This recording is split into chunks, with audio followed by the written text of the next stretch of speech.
ദൈവത്തിന്റെ മഹാകരുണയാലും കൃപയാലും ജീവനുള്ളവരുടെ ദേശത്ത് ശേഷിച്ചിരുന്ന് വീണ്ടും കർത്താവിന്റെ കൃപകളെ കുറിച്ച് പാടുവാൻ, കർത്താവിന്റെ വചനം വിചിന്തനം ചെയ്യുവാനായിട്ട് ദൈവം നമുക്ക് നൽകിയ നല്ല നിമിഷങ്ങൾക്കായിട്ട് സ്തോത്രം ചെയ്യുന്നു. യൂദയുടെ പഠനമാണ് നമ്മൾ പഠിച്ചുകൊണ്ടിരിക്കുന്നത്. യൂദയുടെ ലേഖനത്തിന്റെ പഠനത്തിലാണ് നമ്മൾ ആയിരിക്കുന്നത്. ഞാനിത് വേഗത്തിൽ അവസാനിപ്പിക്കാം എന്ന് വിചാരിച്ചെങ്കിലും ഇന്നൊരു അവധി ദിവസമായതുകൊണ്ട് കുറേ സമയം കർത്താവിന്റെ സന്നിധിയിൽ ഇരിക്കാനിടയായി. അപ്പോൾ ഒറ്റ വാക്യത്തിൽ തന്നെ ഒരുപാട് ആശയങ്ങൾ, ചിന്തകൾ ലഭിച്ചതുകൊണ്ട് ഇന്ന് ഒരു വാക്യത്തെക്കുറിച്ച് മാത്രം പറഞ്ഞ് പിന്നീടുള്ള ദിവസങ്ങളിൽ വേഗത്തിൽ മുന്നോട്ട് പോയി നിർത്താം എന്ന് ഞാൻ ആഗ്രഹിക്കുകയാണ്. നമുക്കറിയാം, ഇതിന്റെ ആദ്യ ഭാഗത്ത് ഗൗരവമായിട്ടുള്ള ഒരു അഭ്യർത്ഥനയാണ് നാം കാണുന്നത്. ആ അഭ്യർത്ഥന മറ്റൊന്നുമല്ല, വിശ്വാസത്തിന് വേണ്ടി പോരാടണം. ഗൗരവമായൊരു അഭ്യർത്ഥന. അതിനുശേഷം നമ്മൾ ചിന്തിച്ചതാണ് ശക്തമായൊരു തുറന്നുകാട്ടലാണ്. ദുരുപദേഷ്ടാക്കളുടെ സ്വഭാവ സവിശേഷതകളെ ശക്തമായ എഴുത്തുകാരൻ തുറന്നുകാട്ടുക നമ്മൾ ചിന്തിച്ചുകൊണ്ടിരിക്കുകയാണ്. തുടർന്ന് നാം അതിൻ്റെ 20 മുതൽ 23 വരെയുള്ള വാക്യങ്ങളിൽ വായിക്കുമ്പോൾ ആത്മാർത്ഥമായിട്ടുള്ളൊരു ഓർമ്മപ്പെടുത്തലാണ്. ആത്മാർത്ഥമായ ഓർമ്മപ്പെടുത്തൽ. ഒടുവിൽ ആനന്ദകരമായ ഒരു ആരാധനയോടുകൂടി അവസാനിക്കുന്ന ഒരു കൊച്ചു ലേഖനമാണ് ഈ ലേഖനം. നമ്മൾ നേരത്തെ ചിന്തിച്ചതുപോലെ ഇതൊരു പോർക്കളത്തിന്റെ ചിത്രമാണ്. പോർക്കളത്തിൽ സൈന്യമുണ്ട്. സൈന്യത്തിന്റെ പ്രത്യേകതകൾ നമ്മൾ പറഞ്ഞു. മാത്രമല്ല, 2 പ്രത്യേകതകൾ നമ്മൾ ഓർക്കാനിടയായിട്ട് തീർന്നു. 3 പ്രത്യേകതകൾ നമ്മൾ ഓർത്തു. അതിനുശേഷം നമ്മൾ സൈന്യത്തിന്റെ ഉത്തരവാദിത്വത്തെ കുറിച്ചും അതുപോലെ തന്നെ എതിരാളികളുടെ പ്രത്യേകതകളെ കുറിച്ചും അവരുടെ പൊതുവായിട്ടുള്ള പ്രത്യേകതകൾ 3 ചരിത്ര ദൃഷ്ടാന്തങ്ങളിൽ നിന്ന് നമ്മൾ ഓർത്തു.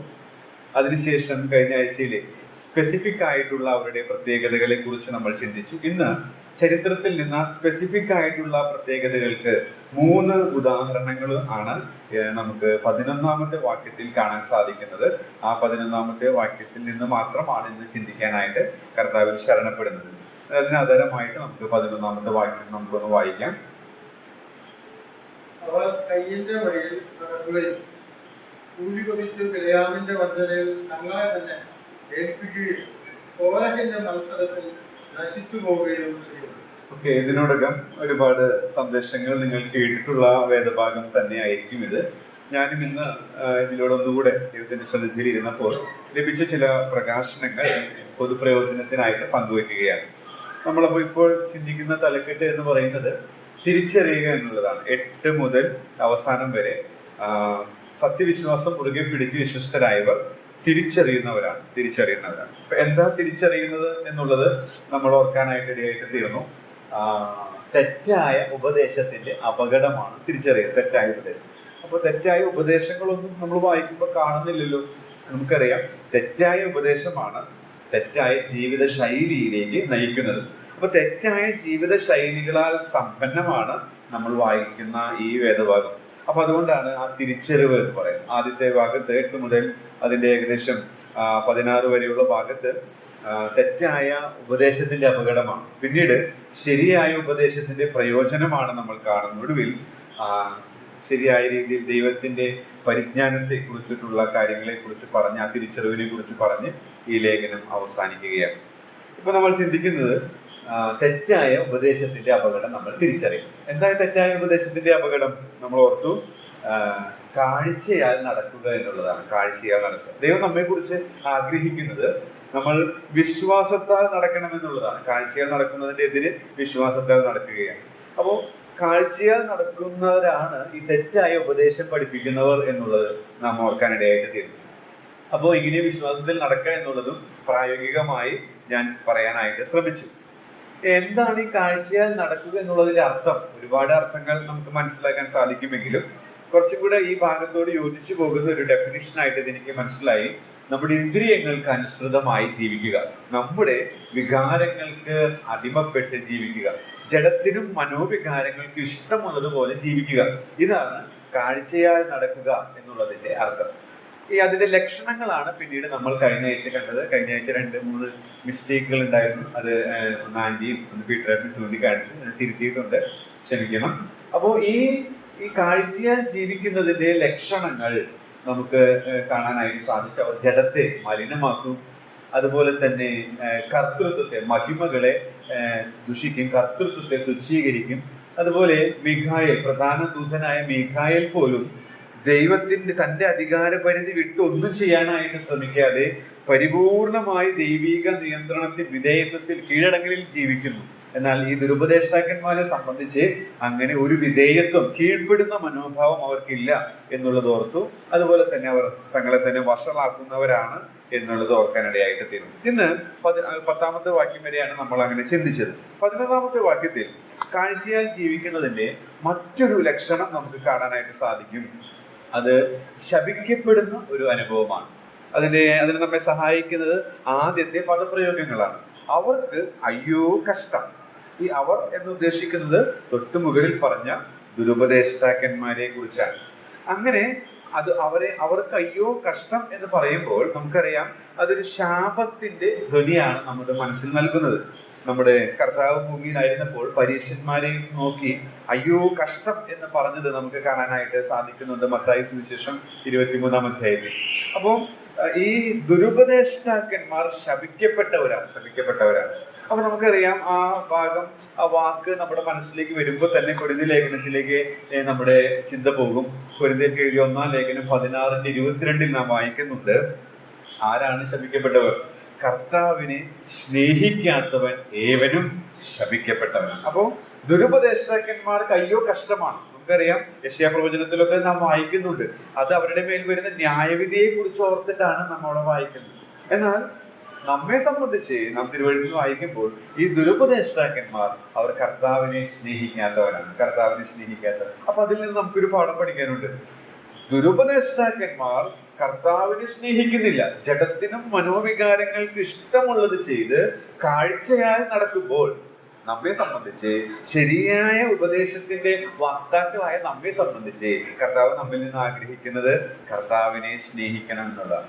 അപ്പൊ ഞാൻ ഈ ഇതിലേക്ക് വരാൻ കാരണം, കഴിഞ്ഞ ആഴ്ച നമ്മൾ ദിവസവും ദൈവവചനം ധ്യാനിക്കലോ. അപ്പൊ കഴിഞ്ഞ ആഴ്ചയിൽ ധ്യാനിച്ചപ്പോൾ ലൂക്കോസിന്റെ സുവിശേഷം 7-ാം അധ്യായമായിരുന്നു 2 ദിവസങ്ങളിലെ ധ്യാനത്തിന്റെ ഭാഗം. അപ്പൊ അതില് ഈ കർത്താവിനെ സ്നേഹിക്കുന്നത്, ശരിക്കും സ്നേഹിക്കാൻ ആർക്കാ കഴിയാം? അവിടെ ഉത്തരമുണ്ട്. നിങ്ങൾക്ക് പറയാൻ പറ്റും. കർത്താവിനെ നമ്മൾ എഫേസ്യ ലേഖനത്തിന്റെ അവസാന വാക്യത്തിൽ വായിക്കുന്നുണ്ട്, അക്ഷയമായി സ്നേഹിക്കുക, ഇൻകറപ്റ്റബിൾ ലവ്. അപ്പൊ കർത്താവിനെ അങ്ങനെ അക്ഷയമായി സ്നേഹിക്കാനായിട്ട് ആർക്കാ കഴിയാം? നിങ്ങൾക്ക് പറയാമോ? കർത്താവിനെ അക്ഷയമായി സ്നേഹിക്കാനായിട്ട് ആർക്കും കഴിയാം? ലൂക്കോസിന്റെ സുവിശേഷം 7-ാം അധ്യായത്തിൽ അതിന്റെ ഉത്തരം നമുക്ക് കാണാനായിട്ട് സാധിക്കുന്നുണ്ട്. ലൂക്കോസിന്റെ സുവിശേഷം 7:39 ഒന്ന് വായിക്കാമോ? ലൂക്കോസിന്റെ സുവിശേഷം 7:39.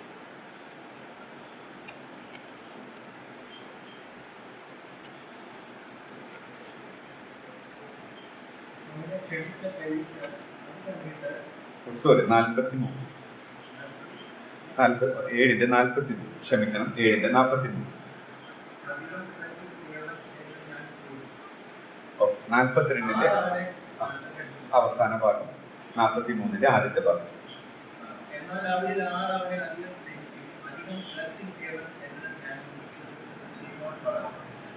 ഓക്കെ, അപ്പോ ലളിതമായിട്ട് പറഞ്ഞാൽ ഒരു ധ്യാനചിന്തയാണ് ഈ ദുരുപദേഷ്ടാക്കന്മാരുടെ ലക്ഷണം. അവർക്ക് അയ്യോ കഷ്ടം, അവരുടെ മേൽ ന്യായവിധി വരാൻ പോകുന്നു. എന്നാൽ അതുകൊണ്ട് തന്നെ അവർ ശപിക്കപ്പെട്ടവരാണ്, ശാപത്തിന്റെ കീഴിലാണ്. എന്നാൽ നമ്മെ സംബന്ധിച്ച് നാം കർത്താവിനെ സ്നേഹിക്കുന്നവരാണ്. കർത്താവിനെ സ്നേഹിക്കാത്തവൻ ശപിക്കപ്പെട്ടു. ദുരുപദേഷ്ടാക്കന്മാർ കർത്താവിനെ സ്നേഹിക്കാത്തവരാണ്. അപ്പോൾ ആർക്കാണ് ഈ കർത്താവിനെ ശരിക്കും സ്നേഹിക്കാൻ കഴിയുക? അല്ലെങ്കിൽ നമ്മൾ ശരിക്കും കർത്താവിനെ സ്നേഹിക്കുന്നുണ്ടോ എന്ന് എങ്ങനെ അറിയാം? ഈ ചരിത്ര ഭാഗം അതിനെന്നെ സഹായിച്ചു. ഇവിടെ കർത്താവ് പരീശന്റെ, ശീമോന്റെ വീട്ടിൽ ഭക്ഷണത്തിന് വന്നിരിക്കുകയാണ്. അപ്പൊ ക്ഷണിച്ച് വന്നിരിക്കുകയാണ്. അപ്പൊ ക്ഷണിച്ചു വന്നു ഇരിക്കുമ്പോൾ അവിടെ ആ സ്ത്രീ, ആ പാപിനിയായ സ്ത്രീ യേശുവിനെ വിലയേറിയ പരിമള തൈലം, വെങ്കൽ ഭരണി പരിമള തൈലം കൊണ്ടുവന്ന് അവൾ ശുശ്രൂഷിക്കുകയാണ്. അപ്പോ ഈ പരീശൻ കർത്താവിനോടുള്ള അവളുടെ സ്നേഹത്തിന്റെ പ്രദർശനം ശരിയായ രീതിയിൽ ഉൾക്കൊള്ളാതെ ഉള്ളിൽ അവളെ വിധിച്ചു. വിശുദ്ധമായ ഒരു ശുശ്രൂഷ കണ്ടിട്ട് അവന്റെ ഉള്ളിൽ സന്തോഷമല്ല വന്നത്, വിധി മനോഭാവമാണ്. പരീശത്വം നിറഞ്ഞ വിശ്വാസികളുടെ ഒരു ചിത്രമാണ്. എന്നിലും നിങ്ങളിലും പരീശത്വം നിറഞ്ഞു തുളുമ്പുന്നെങ്കിൽ നമ്മൾ മറ്റുള്ളവരിൽ കാണുന്ന നന്മകളിൽ വിധി മനോഭാവം നമ്മിൽ ഉണ്ടാകാൻ ഇടയായിട്ട് തീരും. അപ്പോൾ അത് അറിഞ്ഞ ഉടനെ കർത്താവ് പ്രതികരിക്കുകയാണ്. അതാണ് കർത്താവ് ഒരു ഉപമ, കടം കൊടുക്കുന്നവന്റെ ഒരു ഉപമ കർത്താവ് ഉടനെ പറഞ്ഞ് ശീമോനെ തിരുത്തുകയാണ്. എന്നിട്ട് ശീമോനോട് ചോദിച്ച ചോദ്യമാണ് പ്രിയ സഹോദരൻ വായിച്ചത്, അവരിൽ ആർ അവനെ അധികം സ്നേഹിക്കും? അപ്പൊ ഉത്തരം ശീമോൻ പറയുകയാണ്, അധികം ഇളച്ചു കിട്ടിയവൻ എന്ന് ഞാൻ. അപ്പൊ അതിൽ നിന്ന് നമുക്ക് എടുക്കാവുന്ന ഒരു പാഠം എന്ന് പറയുന്നത്, ശീമോന്റെ ഒരു ചെലവ് എന്ന് പറയുന്നത് ഭക്ഷണത്തിന്റെ ഒരു ചെലവ് മാത്രമാണ്. എന്നാൽ ഈ സ്ത്രീയുടെ ചെലവ് അവളുടെ സമ്പാദ്യം മുഴുവനുമാണ്. എന്ന് വെച്ചാൽ അധികം ഇളച്ചു കിട്ടി എന്നുള്ള ആ ബോധ്യം ത്യാഗപരമായ ഒരു ജീവിതത്തിലേക്ക് അവൾ നയിച്ചു. അതാണ് നാം അവിടെ വെങ്കൽ ഭരണി പൊട്ടിച്ച് അതിന്റെ വില കണക്ക് കൂട്ടുമ്പോഴാണ് ത്യാഗത്തിന്റെ അളവ് മനസ്സിലാക്കാൻ സാധിക്കും. അപ്പൊ ഇങ്ങനെ ഞാൻ പറയാൻ ശ്രമിക്കുന്നത് ഇതാണ്, നമുക്ക് കർത്താവിനോട് സ്നേഹമുണ്ടെങ്കിൽ അനുദിന ജീവിതത്തിൽ അവനായി ത്യാഗപരമായ ജീവിതം നയിക്കും. നേരത്തെ പറഞ്ഞതുപോലെ ദിനംതോറും ക്രൂശിക്കപ്പെട്ട ഞാൻ ക്രൂശിലാണ് എന്നുള്ള ആ ബോധ്യം അവനെ 24 മണിക്കൂറും ആഴ്ചയിൽ എല്ലാ ദിവസവും ഭരിക്കും. അതിലവൻ ഏറ്റക്കുറച്ചിലുകളൊക്കെ വന്നാലും വീണ്ടും എഴുന്നേറ്റ് അതിനായൊരു വാഞ്ച അവനുണ്ടായിരിക്കും. കർത്താവ് അടുത്തുണ്ടെന്നുള്ള ബോധ്യം അത് സെൻസ് ചെയ്ത് തന്നെ അവൻ ജീവിക്കും. അതാണ് ഈ പാപിനിയായ സ്ത്രീയിൽ നിന്ന് പഠിക്കാൻ സാധിക്കുന്നത്. ഞാൻ പറയാൻ ശ്രമിച്ചത് മനസ്സിലാവുന്നുണ്ടോ എന്ന് വിചാരിക്കുന്നു. കർത്താവിനെ സ്നേഹിക്കാത്തവൻ ഏവനും ശപിക്കപ്പെട്ടവൻ, അവരാണ് ഈ ദുരുപദേഷ്ടാക്കൾ. അത് കാഴ്ചയാൽ ജീവിക്കുന്നതിന്റെ ലക്ഷണമാണ്. എന്നാൽ നമ്മെ വിശ്വാസത്താൽ ജീവിക്കാനായിട്ട് ദൈവം വിളിച്ചിരിക്കുകയാണ്. വിശ്വാസത്താൽ ജീവിക്കുമ്പോൾ നാം കർത്താവിനെ സ്നേഹിക്കുന്നവരാണ്. കർത്താവിനെ അക്ഷയമായി സ്നേഹിക്കുന്നുണ്ടെന്ന് എങ്ങനെ അറിയാൻ സാധിക്കും? നമ്മുടെ അനുദിന ജീവിതത്തിൽ കൃപയാൽ രക്ഷിക്കപ്പെട്ട പാപിയാണ് സ്തോത്രം പറഞ്ഞ് മാത്രം മുന്നോട്ട് പോയാൽ അതിന്റെ തെളിവാകുന്നില്ല. മറിച്ച് കൃപയാൽ രക്ഷിക്കപ്പെട്ട കൊടും പാപിയാണ്, ആ പാപികളിൽ ഞാൻ ഒന്നാമനാണ് എന്ന തിരിച്ചറിവുണ്ടാവുകയും ആ തിരിച്ചറിവ് ശക്തമായ ജഡത്തെയും പാപത്തെയും പിശാചിനെയും തോൽപ്പിക്കാനുള്ള ആഗ്രഹത്തോടുകൂടെ ഓരോ ദിവസവും മുന്നോട്ട് പോകുമ്പോഴാണ് വാസ്തവത്തിൽ നാം അവനെ സ്നേഹിക്കുന്നു എന്ന് നമുക്ക് ശരിക്കും തിരിച്ചറിയാനായിട്ട് സാധിക്കുക എന്നുള്ളത്. ഓക്കെ, അപ്പൊ ഇത് ഞാൻ ഓൾറെഡി പറഞ്ഞതാണ്. ഇനി അടുത്തത്, എങ്ങനെയായി കർത്താവിനെ സ്നേഹിക്കേണ്ടത്? മർക്കോസ് 12:28 മുതൽ 30 വരെയുള്ള വാക്യങ്ങൾ എടുത്ത് വായിക്കേണ്ട, ഇത് ജസ്റ്റ് ഒന്ന് പറഞ്ഞു പോകാനാണ് ഞാൻ ശ്രമിക്കുന്നത്. നമുക്കറിയാം കർത്താവ് ന്യായശാസ്ത്രിയോട് പറഞ്ഞ ഉത്തരത്തിൽ എങ്ങനെ സ്നേഹിക്കണം എന്നുള്ളത് പഴയ നിയമത്തിൽ ആവർത്തന പുസ്തകത്തിൽ നിന്നുള്ളത് കോട്ട് ചെയ്ത് പറയുന്നുണ്ട്, പൂർണ്ണ ഹൃദയത്തോടും. അപ്പോ വികാരത്തിന്റെ ഇരിപ്പിടമാണ് ഹൃദയം. അതുപോലെ തന്നെ പൂർണ്ണാത്മാവോടും, നമുക്കറിയാം തീരുമാനത്തിന്റെ ഇരിപ്പിടമാണ് പൂർണ്ണാത്മാവോടും എന്നുള്ളത് കൊണ്ട് അർത്ഥമാക്കും. പൂർണ്ണ മനസ്സോടും നമുക്കറിയാം ചിന്തയുടെ ഇരിപ്പിടം. ഒടുവിലായിട്ട് പൂർണ്ണ ശക്തിയോടും ശാരീരിക ശക്തിയുടെ ഇരിപ്പിടം. അപ്പോ ചുരുക്കി പറഞ്ഞാൽ സമ്പൂർണമായ സമർപ്പണത്തോടുകൂടെ നാം കർത്താവിനെ സ്നേഹിക്കണം എന്നുള്ളതാണ്. അപ്പൊ ഒന്നാമത് ഞാൻ ഈ ശപിക്കപ്പെടുക എന്നുള്ള പദം ചിന്തിച്ചുകൊണ്ടിരുന്നപ്പോൾ വന്ന ഒരു ധ്യാന ചിന്തയാണ് നിങ്ങളോട് ഞാൻ പങ്കിടാനായിട്ട് ശ്രമിച്ചത്. നമ്മൾ കർത്താവിനെ അക്ഷയമായി സ്നേഹിക്കുന്നവരാകണം. അതിന്റെ പ്രത്യക്ഷവും പ്രകടവുമായ തെളിവെന്ന് പറയുന്നത് നമ്മുടെ ജീവിതത്തിൽ കേവലം പാപം മോചിച്ചു കിട്ടി, സന്താപം തീർന്നു, സന്തോഷം വന്നു എന്നുള്ളത് പറഞ്ഞ് വെറുതെ ഒരു യാന്ത്രികമായി പോവുകയല്ല. അനുദിന ജീവിതത്തിൽ ഒരു പക്ഷെ ഒരു ദിവസത്തിൽ തന്നെ അനേക തവണ നമുക്ക് പലതരത്തിലുള്ള പ്രലോഭനങ്ങളും പ്രതിസന്ധികളൊക്കെ വരും. എന്നാൽ അതിന്റെ മധ്യത്തിൽ കർത്താവിനായി ത്യാഗപൂർവമായിട്ടുള്ള തീരുമാനമെടുത്ത് മുന്നോട്ട് പോകുന്നവനാണ് ഞാനും നിങ്ങളുമെങ്കിൽ തീർച്ചയായും നാം കർത്താവിനെ സ്നേഹിക്കുന്നവരാണ്. എങ്ങനെ സ്നേഹിക്കണം? വെറുതെയുള്ള ഒരു സ്നേഹം കർത്താവ് നമ്മിൽ നിന്ന് പ്രതീക്ഷിക്കുന്നില്ല. പൂർണ്ണ ഹൃദയത്തോടും പൂർണ്ണ ആത്മാവോടും പൂർണ്ണ മനസ്സോടും പൂർണ്ണ ശക്തിയോടും, എന്ന് വെച്ചാൽ സമ്പൂർണ്ണ സമർപ്പണത്തിൽ നിന്നുള്ള ഉളവാകുന്ന സ്നേഹം. അതിൽ കുറച്ച് കർത്താവ് ആഗ്രഹിക്കുന്നില്ല എന്നുള്ളതാണ്. അപ്പൊ കാഴ്ചയാൽ ജീവിക്കുന്നതിന്റെ ഒരു ലക്ഷണമാണ് കർത്താവിനെ സ്നേഹിക്കാതിരിക്കുക എന്നുള്ളത്. അത് ശാപത്തിന്റെ ചിത്രമാണ്. അയ്യോ കഷ്ടം എന്നുള്ള പ്രയോഗത്തിൽ നിന്ന് നമുക്കത് ഗ്രഹിക്കാവുന്നതാണ്. രണ്ടാമതായിട്ട് അവിടെ നമുക്ക് കാണുന്നത് കാഴ്ചയിൽ ജീവിക്കുന്നതിന്റെ ലക്ഷണം നമുക്ക് ഓൾറെഡി അവിടെ ഡയറക്റ്റ് ആയിട്ട് തന്നെ കാണുന്നുണ്ട്. അടുത്ത പദങ്ങൾ, അവർ കയ്യിന്റെ വഴിയിൽ നടക്കുന്നു. അപ്പൊ അടുത്ത ഒരു ലക്ഷണം എന്ന് പറയുന്നത് കയ്യിന്റെ വഴിയിൽ നടക്കുക എന്നുള്ളതാണ്. അപ്പൊ ഇതിനെക്കുറിച്ച് നമ്മൾ ഒരുപാട് ചിന്തകളൊക്കെ കേട്ടിട്ടുള്ളതാണ്. അതുകൊണ്ട് അധികം വിശദീകരിക്കേണ്ടത് ആവശ്യമില്ല. എങ്കിലും ഒരു 7 കുറിപ്പുകൾ ഉൽപ്പത്തി പുസ്തകം 4-ാം അധ്യായത്തിൽ ജസ്റ്റ് ഒന്ന് വായിച്ചപ്പോൾ പെട്ടെന്ന് മനസ്സിലേക്ക് വന്നത്, നമുക്ക് അറിവുള്ളത് തന്നെ നിങ്ങളുടെ ഓർമ്മയിലേക്ക് കൊണ്ടുവന്ന് മുന്നോട്ട് പോകാമെന്ന് ഞാൻ വിചാരിക്കുകയാണ്. കയ്യിന്റെ വഴിയിൽ നടക്കുക അല്ലെങ്കിൽ ആ ശൈലി കാഴ്ചയാൽ ജീവിക്കുന്നതിന്റെ ലക്ഷണമാണ്. നമുക്കിവിടെ അറിയാം, കയ്യിന്റെ വഴി എന്ന് പറയുമ്പോൾ അവൻ ദൈവം വെച്ച രക്ഷയുടെ വഴിക്ക് പകരം സ്വന്തം വഴിയിൽ രക്ഷ നേടാൻ ശ്രമിക്കുന്ന ചിത്രം. ആ എപ്പിസോഡ് ഇന്നും തുടരുന്നുണ്ട്. ഈ ലോക മതത്തിൽ നമുക്കത് കാണാനായിട്ട് സാധിക്കുന്നുണ്ട്. രണ്ടാമത് കാണുന്നത് ബിലയാമിന്റെ വഞ്ചനയാണ്. വേർപാടൊന്നും വേണ്ട എന്നുള്ള രീതിയിൽ, ദ്രവ്യാഗ്രഹത്താൽ വേർപാട് പാലിക്കേണ്ടതില്ല എന്നുള്ള ആ ചിന്താഗതി അതും ഇപ്പോഴും തുടർന്നുകൊണ്ടേയിരിക്കുകയാണ്. കോരഹിന്റെ മത്സരം എന്ന് പറയുന്നത് ശുശ്രൂഷയോടുള്ള ബന്ധത്തിൽ അധികാരത്തിന് കീഴ്പ്പെടാതിരിക്കുന്ന ഒരു കാര്യമാണ്.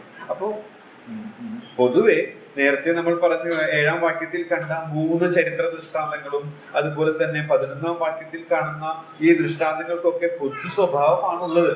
എല്ലാം ഈ ദുരുപദേഷ്ടാക്കന്മാരെ തുറന്നു കാണിക്കുകയും അതിന്റെ അപകടത്തിന്റെ തീവ്രത അനുവാചകരിലേക്ക് എത്തിക്കുകയും ചെയ്യുകയാണ്. എന്നാൽ നമ്മെ സംബന്ധിച്ച് അതിൽ നിന്ന് പഠിക്കാവുന്ന ചില പാഠങ്ങൾ ഒന്ന് ഞാൻ പറയുന്നു എന്ന് മാത്രമേ ഉള്ളൂ. കയ്യിന്റെ വഴിയിൽ നടക്കുക എന്നുള്ളത് കാഴ്ചയാൽ ജീവിക്കുന്നതിന്റെ മറ്റൊരു ലക്ഷണമാണ്. എന്താണ് ഈ കയ്യിന്റെ വഴിയിൽ നടക്കുക എന്ന് പറഞ്ഞാൽ, അല്ലെങ്കിൽ ആ വഴിയുടെ പ്രത്യേകത എന്താ? അതാണ് നമ്മൾ നോക്കുന്നത്. അത് അവിശ്വാസത്തിന്റെ വഴിയാണ്. നമുക്കറിയാമല്ലോ, ഉൽപ്പത്തി പുസ്തകം 4-ന്റെ 4-ഉം 5-ഉം വാക്യം അത് വായിക്കേണ്ട നമുക്കറിയാലോ. ഹാബേലിലും അവന്റെ വഴിപാടിലും യഹോവ പ്രസാദിച്ചു, എന്നാൽ കയ്യിന്റെ വഴിപാടില് പ്രസാദിച്ചില്ല. എബ്രായർ 11-4 വിശ്വാസത്താലാണ് ഹാബേൽ അത് ചെയ്തത് എന്നുള്ളത് നാം വായിക്കുന്നത്. അപ്പൊ അതിൽ നിന്ന് കയ്യിന്റെ വഴിയുടെ ഒരു പ്രത്യേകത, അത് അവിശ്വാസത്തിന്റെ വഴിയായിരുന്നു. ഹാബേലിന്റെ വിശ്വാസത്തെ നമുക്കൊന്ന് വായിക്കാം. എബ്രായർ 11-4. എബ്രായർ 11-4.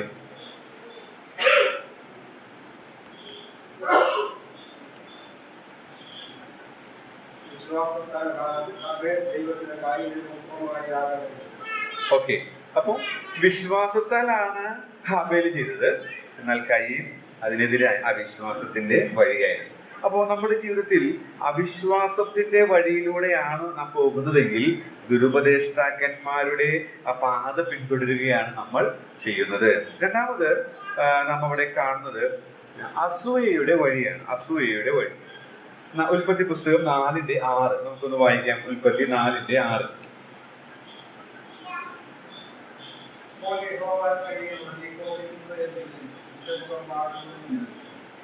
ഓക്കെ, അപ്പൊ അവിടെ കോപം വന്നു. എന്തുകൊണ്ടാണ്?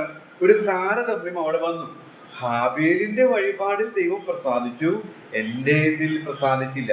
അപ്പൊ ഒരു താരതമ്യം വന്നപ്പോൾ അവിടെ ഉളവായ ഒരു പ്രൊഡക്റ്റാണ് അസൂയ എന്ന് പറയുന്നത്. നമ്മുടെ ഇന്നത്തെ പശ്ചാത്തലത്തിൽ ഇരുന്നാൽ നമ്മളെക്കാൾ കൂടുതൽ നല്ല രീതിയിൽ ശക്തമായ ശുശ്രൂഷകൾ കാണുമ്പോൾ നമ്മുടെ ഉള്ളിൽ ഒരു താരതമ്യം വരുന്നുണ്ടെങ്കിൽ, അങ്ങനെ അതിൽ നമ്മുടെ ഉള്ളിൽ നിന്ന് വരുന്ന അസ്വസ്ഥത, അതാണ് അസൂയ എന്ന് പറയുന്നത്. അല്ലെങ്കിൽ നമ്മളെക്കാൾ കൂടുതൽ ഉയർച്ച സാമ്പത്തികമായിട്ടാകാം, അല്ലെങ്കിൽ നമ്മളെക്കാൾ കൂടുതൽ ഉയർച്ച ഭൗതികമായിട്ടാകാം, അല്ലെങ്കിൽ പല നിലകളിലുള്ളത് കാണുമ്പോൾ നാം ഒരു താരതമ്യം നടത്തി നമ്മുടേതും അവരുടേതുമായിട്ടൊരു കമ്പാരിസൺ വരികയാണ്. അപ്പോഴാണ് നമ്മുടെ ഉള്ളിൽ നിന്ന് ഈ അശുദ്ധമായ അസൂയ പുറപ്പെടാനായിട്ട് ഇടയായിട്ട് തീരുന്നത്.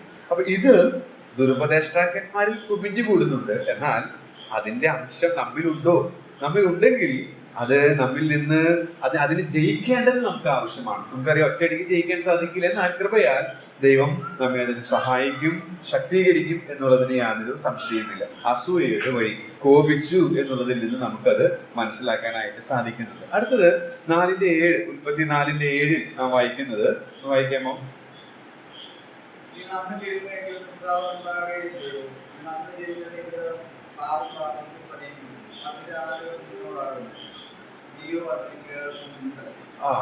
അവിടെ നാം വായിക്കുന്നത് അതിന് കീഴടക്കണം എന്നുള്ള ഒരു കൽപ്പന കൊടുക്കുകയാണ്. പക്ഷെ ആ കൽപ്പന അനുസരിച്ചില്ല. അവൻ വീണുപോയി. അതിൽ നിന്നൊരു ചെറിയ പാഠങ്ങൾ ഞാൻ നിങ്ങളുടെ ശ്രദ്ധയിലേക്ക് കൊണ്ടുവരാനായിട്ട് ആഗ്രഹിക്കുന്നത്, നമുക്കറിയാം, നമ്മൾ ആരും യന്ത്ര മനുഷ്യരല്ല. ദൈവത്തിന് യന്ത്ര മനുഷ്യരെ ആവശ്യമില്ല. ഒരു എഴുത്തുകാരന്റെ ഇതിൽ ഞാൻ വായിച്ചതാണ്. ഈ അനുസരണത്തോടുള്ള ബന്ധത്തിൽ അത് ഉൾക്കൊള്ളാൻ എന്നെ ആ ചിന്ത സഹായിച്ചു. അപ്പൊ അത് ഞാൻ പറയുന്നത് മാത്രമേ ഉള്ളൂ. അപ്പൊ നമ്മൾ ആരും യന്ത്ര മനുഷ്യരല്ല. ദൈവം നമുക്ക് തീരുമാനമെടുക്കാനുള്ള ശക്തി, കഴിവ് തന്നിട്ടുണ്ട്. അപ്പൊ ഓരോ ദിവസവും നാം ദൈവത്തിന്റെ വചനം വായിക്കുമ്പോൾ ആ വചനത്താൽ നിറഞ്ഞാൽ വചനത്താൽ നമ്മൾ നിറയും. രക്ഷിക്കപ്പെട്ടവരാണ്, ദൈവത്തിന്റെ ആത്മാവ് നമ്മിൽ വസിക്കുന്നുണ്ട്. അപ്പൊ നാം ദൈവവചനം വായിക്കുമ്പോൾ ദൈവത്തിന്റെ വചനത്താൽ നമ്മൾ നിറയും. അങ്ങനെ ദൈവത്തിന്റെ വചനത്താൽ നിറഞ്ഞാൽ അദ്ദേഹം പറയുന്നത് നമ്മൾ ആത്മീക തടിമാടന്മാരാകും. അപ്പൊ അതിനുവേണ്ടി ദൈവം വെച്ചിരിക്കുന്ന ഒരു സിസ്റ്റമാണ് നമുക്ക് തീരുമാനമെടുക്കാനുള്ള കഴിവ്. അങ്ങനെ ദൈവത്തിന്റെ വചനത്താൽ നാം നിറയുന്നു ഓരോ ദിവസവും. അപ്പൊ അങ്ങനെ നമ്മൾ തടിമാടന്മാരായി തീരാതിരിക്കാൻ ദൈവം ഒരു ദിവസത്തിൽ തന്നെ പല പരിശോധനകളും പരീക്ഷകളും തരുന്നു. അങ്ങനെ വരുന്ന ഓരോ പരീക്ഷകളിലും പരിശോധനകളിലും ദൈവം തന്ന ഈ കഴിവ്, ആ കഴിവ് ഉപയോഗിച്ചുകൊണ്ട് നാം തീരുമാനമെടുക്കും. അതിന് സഹായിക്കുന്ന ദൈവം തന്നെയാണ്. പക്ഷെ ദൈവം തന്ന ഈ ദാനം, ഈ വലിയ കഴിവ് ഉപയോഗിച്ച് നാം തീരുമാനമെടുക്കുന്നു. ശരിയായ തീരുമാനമെടുക്കുമ്പോൾ നമ്മുടെ ആത്മീക മസിലുകൾ ശക്തിപ്പെടുന്നു. ആ പൊണ്ണത്തടി ഇല്ലാതെയാകും. എന്നാൽ പൊണ്ണത്തടിയനായിട്ടൊരു വിശ്വാസി ആത്മീകമായിട്ട് ജീവിക്കുകയാണെങ്കിൽ എന്ന് വെച്ചാൽ അവനെല്ലാ ഉപദേശങ്ങളും എല്ലാ കാര്യങ്ങളും കൃത്യമായിട്ട് അറിയാം, പക്ഷെ അവന്റെ ജീവിതത്തിൽ ഒന്നുമില്ല. അതിന്റെ കാരണം ഇതാണെന്നാണ് അദ്ദേഹം പറയുന്നത്. ആ വചനത്താൽ നിറയുന്നുണ്ട്, അപ്പൊ പൊണ്ണത്തടിയാണ്. ആ മസിലുകൾ ശക്തിപ്പെടുന്നില്ല. കാരണം അവന് നേരിടുന്ന ഓരോ പരീക്ഷകളിൽ ഒരു പക്ഷെ ദ്രവ്യാഗ്രഹമായിരിക്കാം, ഒരു പക്ഷെ ലൈംഗിക മോഹമായിരിക്കാം, ഒരു പക്ഷെ അധികാരമോഹമായിരിക്കാം, ഒരു പക്ഷെ പല നിലകളിലുള്ള ആകുലതകളായിരിക്കാം.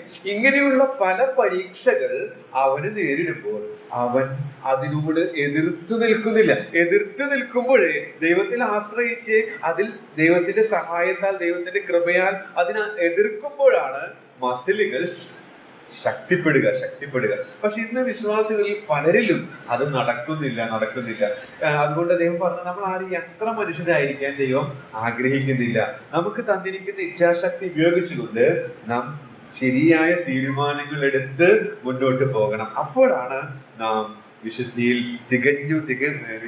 തികവുള്ളവരായിട്ട് തീരുക, വിശുദ്ധിയിൽ വളരുക എന്നുള്ളത് താൻ പറഞ്ഞത് ഞാൻ ഇതിനോടുള്ള ബന്ധത്തിൽ ഓർമ്മിക്കാനായിട്ട് ആഗ്രഹിക്കുക. അപ്പൊ നാം എടുക്കുന്ന തീരുമാനങ്ങളാണ് നാം നമ്മുടെ ആത്മീകമായിട്ടുള്ള വളർച്ചയുടെ പ്രധാനപ്പെട്ട ഒരു കാര്യം. ഇപ്പൊ നാം A.W. ടോസറിന്റെ ഉദാഹരണം പലപ്പോഴായിട്ട് നാം പ്രസംഗത്തിൽ കേട്ടിട്ടുണ്ട്, തന്റെ ഗ്രന്ഥത്തിൽ നമ്മൾ വായിച്ചിട്ടുണ്ട്. നാം ഇപ്പോഴായിരിക്കുന്നതിന്റെ അവസ്ഥ നാം അത്രത്തോളമേ അതിനു വേണ്ടിയിട്ട് ആഗ്രഹിച്ചിട്ടുള്ളൂ എന്നുള്ളതാണ്. നാം ഓരോ ദിവസവും നാം ആത്മീകമായി ശക്തിപ്പെടണം, അതിന്റെ മസിലുകൾ ബലമുള്ളതായി തീരണം എന്നുള്ള ഉത്കടമായ ആഗ്രഹം ഒന്നും നമുക്കില്ല. ഇതിലെ തത്വങ്ങൾ, ഇതിലെ ചിന്തകളൊക്കെ ഇത് കോർത്തിണക്കി സൂപ്പറായി എന്നൊക്കെ പറഞ്ഞ് നമ്മള് നല്ലൊരു ചിന്ത കിട്ടി എന്ന് പറഞ്ഞ് നമ്മൾ മുന്നോട്ട് പോവുകയാണ്. പക്ഷെ ദിനത്തോറും നമ്മൾ ഫേസ് ചെയ്യുന്ന പ്രലോഭനങ്ങളിലും പ്രശ്നങ്ങളിലും ഇത് നമ്മെ സ്വാധീനിക്കുന്നില്ലെങ്കിൽ, ഈ സത്യത്താൽ നാം പിടിക്കപ്പെട്ട് ശരിയായ തീരുമാനമെടുത്ത് അതിനെ ജയിക്കാനായിട്ട് സാധിക്കുന്നില്ലെങ്കിൽ നമ്മൾ 1ാം ക്ലാസ്സിൽ നിന്ന് 2ാം ക്ലാസ്സിലേക്ക് പോവുകയല്ല, ഒന്നിൽ നിന്ന് പിറകോട്ട് പോവുകയാണ് എന്നുള്ളതാണ് ഒരു യാഥാർത്ഥ്യം. അപ്പൊ ഈ കയ്യിന്റെ വഴിയുടെ മറ്റൊരു പ്രത്യേകത, പാപം വാതിൽക്കൽ കിടക്കുന്നു, കീഴടക്കണം എന്ന് പറഞ്ഞു, പക്ഷേ അവനത് സാധിച്ചില്ല. അവന് നേരിട്ട പരീക്ഷയിൽ അവൻ പരാജയപ്പെടാനായിട്ട് ഇടയായിട്ടുണ്ട്. അപ്പൊ നമ്മുടെ ജീവിതത്തിൽ നേരിടുന്ന പരീക്ഷകളിലും പ്രശ്നങ്ങളിലൊക്കെ നാം എങ്ങനെ പ്രതികരിക്കുന്നു എന്നുള്ളത് ഒന്ന് ചിന്തിക്കേണ്ടത് ആവശ്യം. അതാണ് നമ്മുടെ വിശുദ്ധിയിൽ വളരുവാനായിട്ട് നമ്മെ സഹായിക്കുക. അടുത്തത് അതിന്റെ 9ഉം 10ഉം വായിക്കേണ്ട അനുതാപമില്ലാത്ത വഴി ആണ് നമുക്ക് കാണാൻ സാധിക്കുന്നത്. ദൈവം അവന് അവസരം കൊടുക്കുകയാണ്. എത്ര കരുണയോടുകൂടിയാണ് ദൈവം ഇടപെടുന്നത്. 9ഉം 10ഉം വായിച്ച് നമുക്ക് മനസ്സിലാക്കാൻ സാധിക്കും. മനഃപൂർവ്വമായിട്ട് വളരെ മോശമായ രീതിയിൽ, വളരെ മൃഗീയമായ ഒരു പാതകം അവൻ ചെയ്തെങ്കിൽ തന്നെയും ദൈവം അവനോട് കരുണ കാണിക്കുകയാണ്. പക്ഷെ അങ്ങനെ ദൈവത്തിന്റെ കരുണ കണ്ടിട്ടും അനുതപിക്കുവാൻ അവന് മനസ്സായില്ല എന്ന്. അനുതാപമില്ലാത്ത വഴി, നമ്മുടെ വഴി അങ്ങനെയാണോ എന്നുള്ളത് ഒന്ന് വിചിന്തനം ചെയ്യുന്നത് നല്ലതാണ്. ഓരോ ദിവസവും നമുക്ക് നമ്മുടെ തെറ്റുകൾ ഓർത്ത് അനുതപിക്കുവാൻ, ദൈവസന്നിധിയിൽ ഇരുന്ന് നമ്മെ തന്നെ പരിശോധിക്കുവാൻ, വിലയിരുത്തുവാൻ സാധിക്കുന്നുണ്ടോ എന്നുള്ളത് ഞാനൊന്ന് ഓർപ്പിക്കാനായിട്ട് അതിനോടുള്ള ബന്ധത്തിൽ ആഗ്രഹിക്കുന്നു. അടുത്തത് അഭക്തിയുടെ വഴിയാണ്. യഹോവയുടെ സന്നിധിയിൽ നിന്ന് തന്നെ അങ്ങനെ ആ പ്രയോഗമാണ് നമ്മളവിടെ കാണുന്നത്. യഹോവയുടെ സന്നിധിയിൽ നിന്ന് തന്നെ അവൻ പോവുകയാണ്.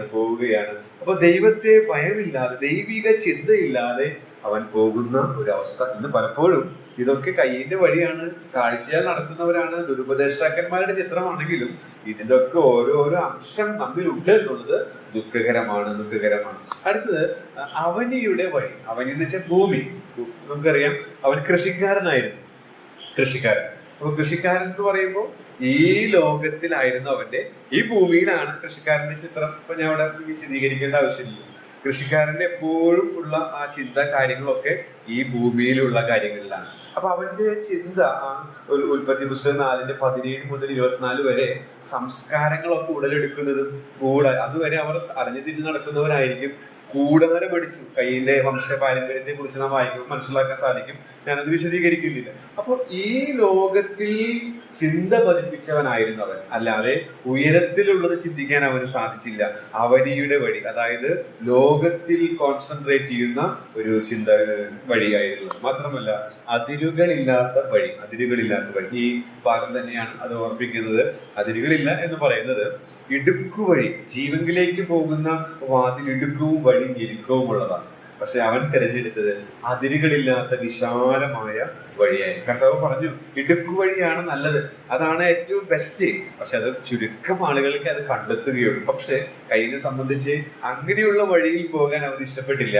അവൻ അതിരുകളില്ലാത്ത വിശാലമായ പൂമ്പാറ്റകളെ പോലെ പാറിപ്പറന്ന് നടക്കുന്ന, തന്റെ ജഡത്തിനും മനോവികാരങ്ങൾക്ക് ഇഷ്ടമുള്ളത് ചെയ്യുന്ന ഒരു ശൈലി അവൻ തിരഞ്ഞെടുക്കാനായിട്ട് ഇടയായിട്ടുണ്ട്. അപ്പൊ കയ്യിന്റെ വഴിയെ കുറിച്ച് ഇത്രയും കാര്യങ്ങളാണ് ഞാൻ ഈ ഉൽപ്പത്തി പുസ്തകം 4-ാം അധ്യായത്തിൽ നിന്ന് മാത്രം, ഈ യോഹന്നാൻ 3 അതുപോലെ തന്നെ നമുക്ക് മറ്റ് ഭാഗങ്ങളിൽ നിന്ന് ചിന്തിക്കാൻ സാധിക്കുമെങ്കിലും ആ വേദഭാഗത്തിൽ നിന്ന് കോൺസെൻട്രേറ്റ് ചെയ്ത് ഇത്രയും കാര്യങ്ങൾ നിങ്ങളുടെ ശ്രദ്ധയിലേക്ക് കൊണ്ടുവന്നു എന്ന് മാത്രമേ ഉള്ളൂ. അപ്പൊ നമ്മുടെ വഴി ഇങ്ങനെയുള്ളതാണോ എന്നൊന്ന് പരിശോധിക്കുകയും ഇതിൽ നിന്ന് വിഭിന്നമായ രീതിയിൽ ഹാബേലിനെ പോലെ ദൈവത്തെ പ്രസാദിപ്പിക്കുന്നവരായിട്ട് ഞാൻ നിങ്ങൾ തീരണമെന്നാണ് കർത്താവ് നമ്മെ കുറിച്ച് ആഗ്രഹിക്കുന്നത്.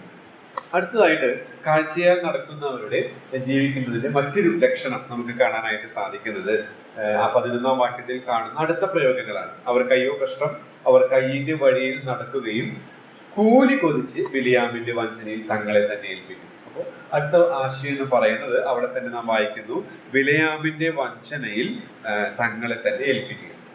ഒരുപാട് സ്ഥലത്ത് തിരുവഴുത്തിൽ, പുതിയ നിയമത്തിലും പഴയ നിയമത്തിലൊക്കെ ഈ ബിലയാമിനെ കുറിച്ച് നാം വായിക്കുന്നുണ്ട്. അപ്പൊ അതൊന്നും ഞാൻ എടുത്ത് പരാമർശിക്കുന്നില്ല. ഈ ബിലയാമിനെ കുറിച്ച് ഇതിൽ വന്നപ്പോൾ ആ ബിലയാമിന്റെ ഈ സംഭവം പറയുന്ന ആ വേദഭാഗത്തിലേക്ക് ഞാൻ പോയി. അപ്പൊ അതിൽ നിന്ന് ലഭിച്ച ഒരു 7 പാഠങ്ങൾ വേഗത്തിലൊന്ന് നിങ്ങളുടെ ശ്രദ്ധയിലേക്ക് ഓർമ്മ പുതുക്കാനായിട്ട് നൽകി മുന്നോട്ട് പോകാം എന്ന് ഞാൻ വിചാരിക്കുകയാണ്. ബിലയാമിന്റെ വഞ്ചനയിൽ ഏൽപ്പിക്കുക കാഴ്ചയാൽ നടക്കുന്നവരുടെ ഒരു ലക്ഷണമാണ്. സംഖ്യാപുസ്തകം 22-ാം അധ്യായത്തിൽ നിന്നാണ് 7 കുറിപ്പുകൾ വേഗത്തിൽ ഒന്ന് നിങ്ങളുടെ ശ്രദ്ധയിലേക്ക് അറിവുള്ളത് തന്നെ ഒന്ന് ചൂണ്ടിക്കാണിക്കാൻ ഞാൻ ശ്രമിക്കുന്നത്. സംഖ്യാപുസ്തകം 22-ാം അധ്യായത്തിലേക്ക് വരുമ്പോൾ നമുക്കറിയാം, അവിടെ ബാലാക്ക്, സിപ്പോരിന്റെ മകനായ ബാലാക്ക് ഇസ്രായേൽ മക്കളുടെ ആ യാത്രയും അമോര്യരെ തോൽപ്പിച്ചിട്ടുള്ള കാര്യങ്ങൾ അതൊക്കെ കേട്ടപ്പോൾ അവന് ഭയങ്കരമായിട്ടുള്ള ഭയമുണ്ടായി. അവൻ മിദ്യാന്യ പ്രഭുക്കളോട് പറഞ്ഞ ഭാഗം 4-ാം വാക്യത്തിൽ നമുക്ക് വായിക്കാൻ സാധിക്കും. സംഖ്യാപുസ്തകം 22:4 മോവാബ് ദേശത്തെ രാജാവായ ബാലാക്ക് മിദ്യാന്യ മൂപ്പന്മാരോട് ഇസ്രായേൽ മക്കളെ കുറിച്ച് പറയുന്നത്, അതിൽ നിന്ന് തന്നെ അവന്റെ ഭയം നമുക്ക് മനസ്സിലാക്കാനായിട്ട് സാധിക്കും. സംഖ്യാപുസ്തകം 22:4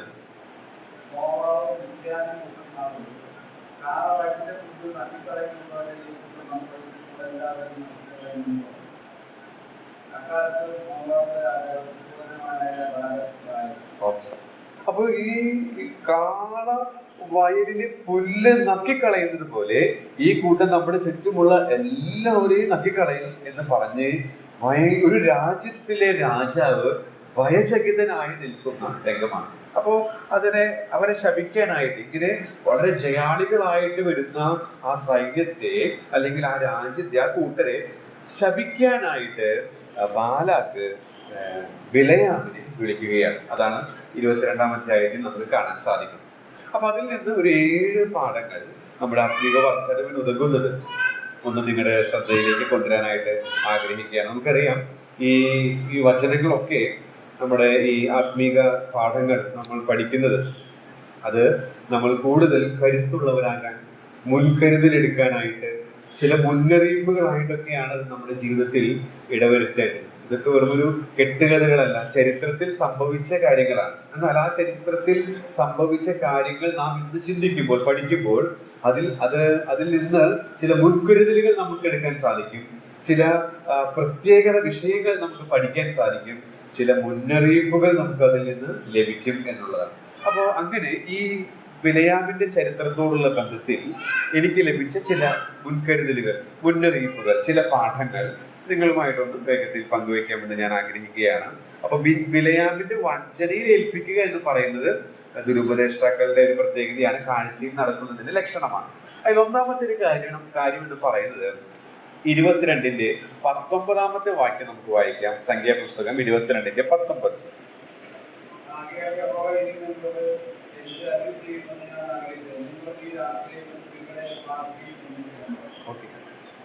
ഈ 12-ാം വാക്യത്തിൽ ബിലയാം ദൈവത്തോട് ചോദിച്ചു, ഞാൻ ഈ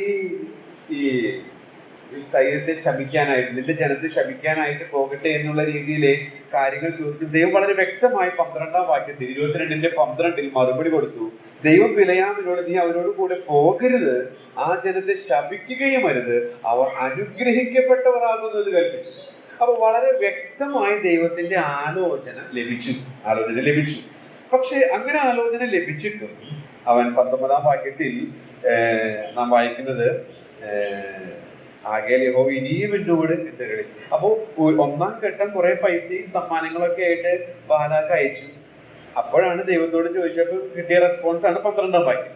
എന്നാൽ കുറെ കൂടെ ക്യാമ്പന്മാരായ ആളുകളെ കുറെ കൂടെ സമ്മാനങ്ങളുമായിട്ട് ബാലാക്ക് ബിലയാമിന്റെ അടുത്തേക്ക് അയച്ചപ്പോൾ അവന്റെ മനസ്സൊന്ന് ദ്രവ്യാഗ്രഹത്താൽ ഒന്ന് ഇളക്കം തട്ടാനിടയായിട്ട് തീർന്നു. അപ്പോൾ ദൈവിക ആലോചന വളരെ വ്യക്തമായിട്ട് അവന് ലഭിച്ചിരിക്കെ അവൻ ദൈവിക ആലോചനയെ വിലമതിക്കാതെ സ്വന്തം ആലോചനയെ വിലമതിച്ചു. ഈ ദുരുപദേഷ്ടാക്കന്മാരൊക്കെ അങ്ങനെ തന്നെയാണ്. അവർക്ക് അവരുടേതായിട്ടുള്ള വഴികളും കയ്യിനെ പോലെ അവർക്ക് അവരുടേതായ ആലോചനകളുമാണ് ഏറ്റവും മുഖ്യമായിരിക്കുന്നത്. നമ്മളെങ്ങനെയാണ് ദൈവം തരുന്ന വ്യക്തമായിട്ടുള്ള ആലോചനകൾ നമ്മുടെ ജീവിതത്തിൽ നമ്മൾ ഓരോ കാര്യത്തോടുള്ള ബന്ധത്തിൽ നൽകുമ്പോൾ നമ്മൾക്ക് മനസ്സിലായി ദൈവം വ്യക്തമായിട്ട് നോ എന്ന് പറഞ്ഞിട്ടുണ്ട്. പക്ഷെ ദൈവം നോ എന്ന് പറഞ്ഞിട്ടും നമ്മൾ എന്ത് ചെയ്യുന്നു? നമ്മുടെ സ്വന്തം ആലോചനയെ വിലമതിക്കുകയാണ്. ഇത് ഒരു തരം വഞ്ചനയാണ് എന്നുള്ളതാണ് ഞാൻ ഈ ഭാഗത്ത് നിന്ന് ഓർമ്മിക്കാനായിട്ട് ആഗ്രഹിക്കുന്നത്. രണ്ടാമതായിട്ട് ദൈവിക ആലോചനയോട് മറുത്തു നിൽക്കുക. 12-ാമത്തെ വാക്യത്തിൽ നമുക്ക് അറിയാം, ഞാൻ പറഞ്ഞു കഴിഞ്ഞു, വ്യക്തമായി ദൈവം പറഞ്ഞു നോ. പക്ഷെ വ്യക്തമായി ദൈവത്തിന്റെ ഇഷ്ടം മനസ്സിലാക്കി കൊടുത്തിട്ടും കൂടുതൽ ദ്രവ്യം കണ്ടപ്പോൾ, കൂടുതൽ ആദരവ് കിട്ടിയപ്പോൾ, കൂടുതൽ മാനത്തിനായിട്ട് അവൻ ദൈവിക ആലോചനയോട് മറുത്തു നിൽക്കുകയാണ്. അതും ഒരു തരം വഞ്ചനയാണ്. ഇനി അടുത്ത് നാം വായിക്കുന്നത് 22-19 നമ്മൾ ഓൾറെഡി വായിച്ചത് തന്നെയാണ്. ദൈവിക ആലോചനയെ നിരസിക്കുന്നത് മോശത്വമാണെന്ന് അവൻ അറിഞ്ഞില്ല. ഇങ്ങനെയുള്ള വഞ്ചനയിൽ പെട്ടാൽ നമ്മൾ മോശന്മാരായി ജീവിക്കും, പക്ഷെ നമ്മളതറിയില്ല. അത് മനസ്സിലാക്കാനായിട്ടൊരു ഉദാഹരണം ഇവിടെ ദൈവം തന്നെ പറഞ്ഞു, ദൈവത്തോട് തന്നെ ചോദിക്കുകയാണ് ദൈവത്തിന്റെ ജനത്തെ ശപിക്കാനായിട്ട്. എന്ന് വെച്ചാൽ നമ്മുടെ വീട്ടിൽ ബോംബ് വെക്കാൻ നമ്മളോട് അനുവാദം ചോദിക്കുന്നതിന് തുല്യമാണ്. അല്ലെങ്കിൽ നമ്മുടെ വീട്ടിൽ കയറി ചെന്ന് നമ്മുടെ വീട് നശിപ്പിക്കാൻ നമ്മളോട് അനുവാദം ചോദിക്കും. അത് പോഷത്വമാണ്. അതുകൊണ്ടാണ് അങ്ങനെ ഒരു തലക്കെട്ട് കൊടുക്കാൻ ഇടയായിട്ട് തീരുന്നത്. ദൈവിക ആലോചനയെ നിരസിക്കുന്നത് അത് പോഷത്തരമാണ്. ദൈവിക ആലോചന നമ്മുടെ നന്മയ്ക്കാണ്. എന്നാൽ ആ ആലോചനയെ നാം തിരസ്കരിക്കുന്നത് നമ്മുടെ ജീവിതത്തെ നാം ബോംബിട്ട് തകർക്കുന്നതിന് തുല്യമാണ്. നമ്മുടെ ജീവിതത്തെ നാം തന്നെ നശിപ്പിക്കുന്നതിന് തുല്യമാണ് എന്ന് ഇവിടെ ദൈവത്തിന്റെ ജനത്തെ ശപിക്കാനായിട്ട്, നശിപ്പിക്കാനായിട്ട് ദൈവത്തോട് പെർമിഷൻ ചോദിക്കും. അതെത്ര ഭോഷത്വമാണ്. വഞ്ചിക്കപ്പെട്ട് ജീവിക്കുമ്പോൾ നടക്കുന്ന ഒരു പ്രക്രിയയായിട്ട് നമുക്ക് കാണാനായിട്ട് നമ്മുടെ തീരുമാനങ്ങളും നമ്മുടെ ആഗ്രഹങ്ങളും ഒക്കെ ഭോഷത്വമാണ്, മൂഢത്തരമായിരിക്കും. പക്ഷെ നമുക്കത് അറിയാതിരിക്കുക എന്ന് പറയുന്നത് ഏറ്റവും വലിയ അപകടകരമാണ്. ബിലയാമിൽ നമ്മൾ കാണുന്ന ഒരു വഞ്ചന അതാണ് എന്നുള്ളത് ഞാൻ ഓർപ്പിക്കാനായിട്ട് ആഗ്രഹിക്കുകയാണ്. മറ്റൊരു കാര്യം 22-ാമത്തെ വാക്യം വായിക്കാം. 22-ാമത്തെ വാക്യം മതി. അവൻ പോകുന്നത് കൊണ്ട് ദൈവത്തിന്റെ കോപം ജ്വലിച്ചു. അപ്പോ ദൈവം പറഞ്ഞു പോകരുത്, ശപിക്കരുത്, അവർ അനുഗ്രഹിക്കപ്പെട്ടവരാണ്. പക്ഷെ വീണ്ടും അവൻ ചോദിച്ചപ്പോൾ ദൈവം അനുവദിച്ചു. പക്ഷെ ദൈവം അനുവദിച്ചെങ്കിലും അത് ദൈവത്തിന് ഇഷ്ടമായതുകൊണ്ടല്ല എന്നുള്ളതാണ്. കോപം ജ്വലിച്ചു എന്നുള്ള പ്രയോഗം നമ്മെ ഓർപ്പിക്കുന്നു. ദൈവത്തിന്റെ കോപം ജ്വലിച്ചു. അപ്പൊ നമ്മുടെ ജീവിതത്തിൽ ചില കാര്യങ്ങളൊക്കെ ദൈവം പറയും, മോനെ അത് വേണ്ട. നമ്മൾ വീണ്ടും ചോദിക്കുകയാണ്, സ്വന്തം ഇഷ്ടം, സ്വന്തം ആലോചന. അപ്പൊ ദൈവം എന്ത് ചെയ്യും? ദൈവം ഈ ചരിത്ര പശ്ചാത്തലത്തിന്റെ അടിസ്ഥാനത്തിൽ നമുക്കറിയാം, നമ്മുടെ അനുഭവത്തിൽ നമുക്കറിയാം, ദൈവം അത് അനുവദിക്കും. ദൈവം അത് തന്നെയാണ്. അപ്പൊ നമ്മൾ എന്ത് ധരിക്കും? ഇതാണ് ദൈവത്തിന്റെ ഇഷ്ടം. അതും ഒരു വഞ്ചനയാണ്. ദൈവം നമ്മുടെ ജീവിതത്തെ അനുവദിക്കുന്നതെല്ലാം ദൈവത്തിന്റെ പരിപൂർണ ഹിതമായിരിക്കണമെന്നില്ല. നമ്മുടെ ദുശാഠ്യവും നമ്മുടെ നിർബന്ധ ബുദ്ധിയും നമ്മുടെ പിടിവാശിയും നിമിത്തം ദൈവം ഒരു പക്ഷേ അനുവദിച്ചു എന്ന് വരാം. തിരുവഴുത്തിൽ പല ദൃഷ്ടാന്തങ്ങൾ നമുക്ക് കാണാനായിട്ട് സാധിക്കുന്നുണ്ട്. ഇസ്രായേൽ മക്കളുടെ ചരിത്രം തന്നെ അതിന് മകുടോദാഹരണമാണ്. ദൈവം അവർക്ക് കാടകളും കൊടുത്തു, എന്നാൽ അവരുടെ ജഡത്തിൽ ക്ഷയമയച്ചു എന്നാണ്. അവർക്ക് ആഗ്രഹമായിരുന്നു കാടയിറച്ചി കഴിക്കണമെന്ന്, ദൈവം അത് അനുവദിച്ചു. പക്ഷേ ദൈവത്തിന്റെ അത് ഇഷ്ടമായിരുന്നില്ല എന്നുള്ളത് അവർക്ക് ലഭിച്ച ശിക്ഷയിൽ നിന്ന് മനസ്സിലായി. ഇവിടെ അത് തന്നെയാണ്. ബിലിയാമിനോട് പറഞ്ഞു, അവർ അനുഗ്രഹിക്കപ്പെട്ടവരാണ്, അവരെ ശപിക്കാൻ കഴിയില്ല, നീ പോകരുത്. വീണ്ടും അധികം ദ്രവ്യത്തിന് വേണ്ടി അവൻ വീണ്ടും ദൈവത്തോട് ചോദിച്ചപ്പോൾ ദൈവം അത് അനുവദിച്ചു. പക്ഷേ ദൈവത്തിന്റെ അത് ഇഷ്ടം ആയിരുന്നില്ല എന്നത്. നമ്മള് ദൈവത്തിന്റെ പെർഫെക്റ്റ് വിൽ ഓഫ് ഗോഡിൽ ജീവിക്കാനായിട്ട് ദൈവം നമ്മെ വിളിച്ചിരിക്കുന്നു. പക്ഷെ നമ്മൾ എപ്പോഴും പെർമിസീവ് വിൽ ഓഫ് ഗോഡിലായിരിക്കും ജീവിക്കുന്നത്. ഈ അപകടം നമുക്ക് പറ്റാൻ സാധ്യതയുണ്ട്. നമുക്കറിയാം, ഒരു വിശ്വാസിയെ തന്നെ കല്യാണം കഴിക്കണം. എന്നാൽ ഒരു വിശ്വാസി അവിശ്വാസിയെ കല്യാണം കഴിച്ചിട്ട് അയാൾ പറയാണ്, ദൈവം അനുവദിച്ചതാണ്. നമുക്കറിയാം, ദൈവം അറിയാതെ അനുവദിക്കാതെ ഒന്നും സംഭവിക്കുന്നില്ല. ദൈവത്തിന്റെ പരമാധികാരത്തിലും സർവജ്ഞാനത്തിലുമാണ് എല്ലാം നടക്കുന്നത്. പക്ഷേ അത് ദൈവത്തിന്റെ ഇഷ്ടമല്ല. ദൈവം അനുവദിച്ചു, പക്ഷെ അത് ദൈവത്തിന്റെ ഇഷ്ടമല്ല. ദൈവം വളരെ വ്യക്തമായിട്ട് പറയുന്നുണ്ട്, അവിശ്വാസിയോട് ഇടയില്ലാത്തവനെ കൂടരുത്. അപ്പോ ദൈവത്തിന്റെ കൽപ്പനകൾ, വ്യക്തമായ കൽപ്പനകൾ നമ്മൾ ലംഘിക്കുമ്പോൾ ദൈവം അതിനായിട്ട് അനുവദിച്ചു എന്ന് വരാം. പക്ഷേ അത് ദൈവത്തിന്റെ ഇഷ്ടമായിരിക്കില്ല. അപ്പൊ പെർഫെക്റ്റ് വിൽ ഓഫ് ഗോഡ് ഉണ്ട്, പെർമിസീവ് വിൽ ഓഫ് ഗോഡ്. പരിപൂർണ ദൈവഹിതമുണ്ട്, അനുവദനീയമായ ദൈവഹിതമുണ്ട്. തിരുവഴുത്തിൽ നാം അത് വായിക്കുന്നുണ്ട്. ഇസ്രായേൽ മക്കൾ ദൈവം രാജാവായിരിക്കുന്നത് ആഗ്രഹിക്കാതെ മറ്റു ജാതികളെ പോലെ രാജാക്കന്മാരെ വേണമെന്ന് അവർ ആഗ്രഹിച്ചു. പക്ഷെ അവർ ദൈവത്തെ തന്നെ തള്ളിക്കളയുകയാണ്. ദൈവിക നേതൃത്വത്തിനെ തന്നെ, അധികാരത്തെ തന്നെ അവർ ചോദ്യം ചെയ്യുകയും തള്ളിക്കളയുകയാണ്. ദൈവത്തിന്റെ ഇഷ്ടം ദൈവം രാജാവായിട്ട് അവരെ തന്നെ നയിക്കണമെന്നുള്ളതാണ്. പക്ഷെ ദൈവം അത് അനുവദിച്ചു, രാജാവിനെ കൊടുത്തു. പക്ഷേ ദൈവത്തിന്റെ പെർഫെക്റ്റ് വിൽ ഓഫ് ഗോഡ് ആയിരുന്നില്ല. ദൈവത്തിന്റെ പരിപൂർണമായ ദൈവഹിതമായിരുന്നില്ല, അനുവദനീയമായ ഹിതമായിരുന്നു. അതുപോലെ തന്നെ മറ്റ് പല ദൃഷ്ടാന്തങ്ങൾ നമുക്കത് കാണാനായിട്ട് സാധിക്കും. ദൈവം നമ്മെ കുറിച്ച് ആഗ്രഹിക്കുന്നത് ദൈവത്തിന്റെ ബെസ്റ്റ് പ്ലാനിൽ ഞാനും നിങ്ങളായിരിക്കണം എന്നുള്ളതാണ്. ദൈവം നമ്മുടെ പിടിവാശിയാലും നിർബന്ധത്താലും അനുവദിക്കുന്ന പ്ലാൻ അത് വളരെ അപകടം നിറഞ്ഞതാണ്. നമ്മോട് വായിക്കുന്നത് ദൈവത്തിന്റെ കോപം ജ്വലിച്ചു എന്നുള്ളതാണ്. അടുത്തത്, ദൈവിക ആലോചനയെ ധനത്തിന്റെ വഞ്ചനയാൽ ഞെരുക്കുക. നമുക്കറിയാം, ഈ ഭാഗത്തിൽ നിന്ന് തന്നെയാണ് അത് പറയുന്നത്. മത്തായി സുവിശേഷം വിതയ്ക്കുന്നവന്റെ ഉപമ കർത്താവ് പറഞ്ഞപ്പോൾ ധനത്തിന്റെ വഞ്ചനയാൽ വചനത്തെ ഞെരുക്കിയിട്ട് എന്നൊരു പ്രയോഗം നാം കാണുന്നുണ്ട്. ധനത്തിന്റെ വഞ്ചന വചനത്തെ ഞെരുക്കുന്നു. അപ്പൊ ഇവിടെ സംഭവിച്ചത് തന്നെയാണ്. ശക്തവും വ്യക്തവുമായിട്ടുള്ള ദൈവത്തിന്റെ ഇഷ്ടം വചനം അവന് കൊടുത്തു. ഇവർ അനുഗ്രഹിക്കപ്പെട്ടവരാണ്, ശപിക്കരുത്. പക്ഷെ അവന്റെ ഉള്ളിലുള്ള ആ ധനത്തിന്റെ വചനത്തെ ഞെരുക്കി അവൻ പോകാനായിട്ട് ഇടയായിട്ട് തീർന്നു. അപ്പോ ദൈവിക ആലോചനയെ ദ്രവ്യാഗ്രഹത്തിന്റെ വഞ്ചനയാൽ ഞെരുക്കുന്ന അപകടം, അതും വലിയൊരു വഞ്ചന തന്നെയാണ് എന്നുള്ളത് ഇവിടെ നിന്ന് നമുക്ക് പഠിക്കാനായിട്ട് സാധിക്കും. മറ്റൊരു കാര്യം, ഇങ്ങനെയൊക്കെ ദൈവത്തിന്റെ പെർഫെക്റ്റ് വില്ല് മനസ്സിലാക്കി എന്നാൽ പെർമിസീവ് വില്ലിൽ മുന്നോട്ട് പോകുന്ന ഈ ബിലയാമിനോട് ദൈവം എത്ര കരുണയെ കാണിച്ചത്, അതും നമുക്ക് അവിടെ പഠിക്കാനായിട്ട് സാധിക്കുന്നു. 3 വട്ടം ഈ നമ്മൾ വായിക്കുന്ന 23-ാം വാക്യത്തിലും 24-ാം വാക്യത്തിലും 26-ാം വാക്യത്തിലും യഹോവയുടെ ദൂതൻ അവന്റെ എതിരെ നിൽക്കാണ് 3 വട്ടം വാളുമായിട്ട് നിൽക്കുകയാണ് യഹോവയുടെ ദൂതൻ. അവന് എതിരെ നിൽക്കുകയാണ്. പക്ഷെ ദൈവം അവരോട് കരുണ കാണിക്കുകയാണ്. പക്ഷെ അതൊന്നും തിരിച്ചറിയാൻ ഈ വഞ്ചനയിൽ പോകുന്നവർക്ക് സാധിക്കുകയില്ല എന്നതാണ്. ഒടുവിലായിട്ട് അവൻ പിശാചിന്റെ കയ്യിൽ ടൂളായിരുന്നു. അത് അവൻ തിരിച്ചറിഞ്ഞില്ല. കാരണം നമുക്കറിയാം, നമ്മൾ വെളിപ്പാട് പുസ്തകത്തിൽ വായിക്കുന്നുണ്ട് ബിലയാമിന്റെ ആ ഉപദേശത്തിന്റെ അപകടം. അതുപോലെ തന്നെ സംഖ്യാപുസ്തകം 31:16 നാം വായിക്കുന്നുണ്ട്. ഈ ബാലാക്ക് പറഞ്ഞതുപോലെ പല സ്ഥലങ്ങളിൽ നിന്ന് ഇസ്രയേൽ ജനത്തെ ശപിക്കാനായിട്ട് പറഞ്ഞ അനുഗ്രഹത്തിന്റെ വാക്കുകളാണ് ബിലയാമിൽ നിന്ന് വരുന്നത്. അപ്പോ അത് ഫലിക്കുന്നില്ല എന്ന് കണ്ടപ്പോൾ ബിലയാം കൊടുത്ത ഉപദേശം വളരെ അപകടം ഇസ്രയേൽ ജനത്തിൽ വരുത്തി എന്നുള്ളത് നമുക്ക് അറിവുള്ളതാണ്. പിശാചിന്റെ കയ്യിലെ ഒരു ടൂളായിട്ട് ഇരിക്കുക, ഇതും ബിലയാമിന്റെ വഞ്ചനയിൽ നമുക്ക് മനസ്സിലാക്കാനായിട്ട് സാധിക്കുന്ന ഒരു കാര്യം. അപ്പൊ നമ്മെ തന്നെ പരിശോധിക്കുകയും ദൈവത്തിന്റെ പെർഫെക്റ്റ് വിൽ, ദൈവത്തിന്റെ പരിപൂർണ ഹൃദയത്തിൽ ആയിരിക്കണം നമ്മുടെ ജോലിയായാലും നമ്മുടെ വിവാഹമായാലും നമ്മുടെ കുടുംബജീവിതമായാലും എല്ലാം. ആ ഒരു നിർബന്ധം നമുക്കുണ്ടെങ്കിൽ തീർച്ചയായും ഒടുക്കത്തെ നാളിൽ ആ വലിയ പരീക്ഷയിൽ നമുക്ക് നല്ല രീതിയിൽ ഫേസ് ചെയ്യാൻ സാധിക്കും എന്നുള്ളതിന് യാതൊരു സംശയവുമില്ല എന്നുള്ളത്. ഒടുവിലായിട്ട് ഒരു കാര്യം കൂടെ അതിനോടുള്ള ബന്ധത്തിൽ പറയാനായിട്ട് ആഗ്രഹിക്കുന്നത്, സാത്താൻ, നമ്മൾ നേരത്തെ കണ്ടതുപോലെ സാത്താൻ ഒരു വഴി പരാജയപ്പെട്ടാൽ, ഒരു എഴുത്തുകാരൻ എഴുതിയിരിക്കുന്നത് ഇങ്ങനെയാണ്: സാത്താൻ ഒരു വഴി പരാജയപ്പെട്ടാൽ പിന്മാറുന്നവനല്ല. നമുക്കറിയാം, നമ്മൾ ചിലപ്പോൾ ഒരു പാപത്തിൽ പരാജയപ്പെട്ടു, പിന്നെ അതിനെ അതിജീവിക്കാനായിട്ട് നമുക്കറിയാം ദൈവം നമ്മളെ സഹായിക്കും, ശക്തീകരിക്കും, എല്ലാ റിസോഴ്സസും ദൈവം തന്നിട്ടുണ്ട്. എന്നാൽ നമ്മൾ മനഃപൂർവ്വമായിട്ട് അതിനായിട്ടൊരു ആഗ്രഹമെങ്കിലും വേണം. അതൊന്നും ചെയ്യാതെ നമ്മളിങ്ങനെ മുന്നോട്ട് പോകാൻ.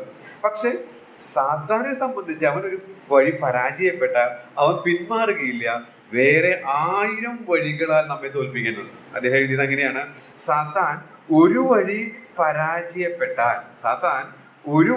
നമ്മളെ പരാജയപ്പെട്ടാൽ അവൻ പിന്മാറുന്ന പ്രശ്നമില്ല, വേറെ 1000 വഴികളാൽ നമ്മെ തോൽപ്പിക്കുന്നു.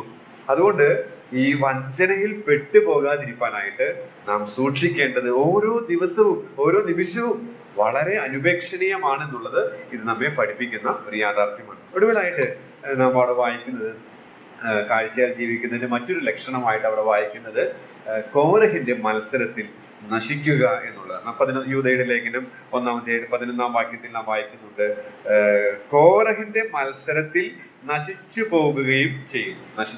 അപ്പൊ കോരഹിന്റെ മത്സരത്തിൽ നശിച്ചു പോകും. നമുക്കറിയാം, ഈ കോരഹിന്റെ മത്സരം എന്ന് പറയുമ്പോൾ അത് നടക്കുന്ന ഭാഗം സംഖ്യാപുസ്തകം തന്നെ 16-ാം അധ്യായമാണ്. 22-ാം അധ്യായമാണ് നമ്മൾ ചിന്തിച്ചത്. 16-ാം അധ്യായത്തിലേക്ക് പോകുമ്പോൾ ഈ കോരഹിന്റെ മത്സരത്തിന്റെ ചരിത്രം നമുക്ക് അവിടെ കാണാനായിട്ട് സാധിക്കുന്നുണ്ട്. സംഖ്യാപുസ്തകം 16-ാം അധ്യായത്തിൽ. അപ്പൊ അതിൽ നിന്ന് ചില പാഠങ്ങൾ കൂടെ ഓർപ്പിച്ച് ഇന്നത്തെ ക്ലാസ് അവസാനിപ്പിക്കാമെന്ന് ഞാൻ ആഗ്രഹിക്കുന്നു. ഒരു 7 കുറിപ്പുകൾ അവിടെ നിന്നാണ് നമുക്ക് പഠിക്കാനായിട്ട് സാധിക്കുന്നുണ്ട്. കോരഹിന്റെ മത്സരത്തിൽ നശിക്കുക, ഇത് കാഴ്ചയാൽ ജീവിക്കുന്നതിന് മറ്റൊരു ലക്ഷണമായിട്ട് നമുക്ക് എടുക്കാം. 16-ന്റെ 3-ാമത്തെ വാക്യം: